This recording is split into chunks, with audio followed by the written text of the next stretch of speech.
বিশ্বকাপের উদ্বোধনী দিনেই মাঠে নামছে দক্ষিণ কোরিয়া। প্রতিপক্ষ ইউরোপিয়ান দেশ চেক প্রজাতন্ত্র। মেক্সিকোর জাপোপান শহরের স্ট্যাডিও অ্যাক্রন স্টেডিয়ামে শুক্রবার সকাল ৮টায় শুরু হবে ম্যাচটি।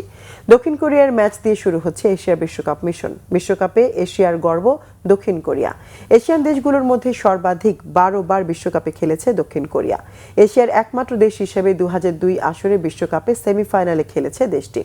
এর মধ্যে টানা ১১ বার বিশ্বকাপে খেলছে দক্ষিণ কোরিয়া। ২০২২ বিশ্বকাপে দ্বিতীয় রাউন্ডে ব্রাজিলের কাছে পরাজয়ের আগে গ্রুপ পর্বে পর্তুগালকে হারিয়েছে এবং উরুগুয়ের বিপক্ষে ড্র করেছে।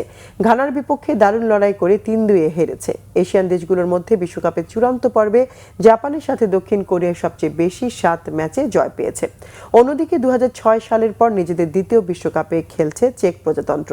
যদিও ১৯৯৩ সালে স্বাধীনতা লাভের আগে চেকোস্লোভাকিয়া হিসেবে দেশটি ৮টি বিশ্বকাপে খেলেছে। তাদের সেরা সাফল্য আসে ১৯৩৪ ও ১৯৬২ সালে, যেখানে তারা দুবারই বিশ্বকাপের ফাইনালে উঠে রানার্স আপ হয়েছিল। এবার ইউরোপিয়ান বাছাই পর্বে গ্রুপে দ্বিতীয় হয়ে প্লে অফে খেলছে চেক প্রজাতন্ত্র।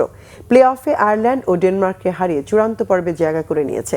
বিশ্বকাপে এই দুই দেশ মুখোমুখি না হলেও আন্তর্জাতিক আসরে ৩ বারের লড়াই দুই দেশই একবার করে জিতেছে এবং একটি ম্যাচ ড্র হয়েছে।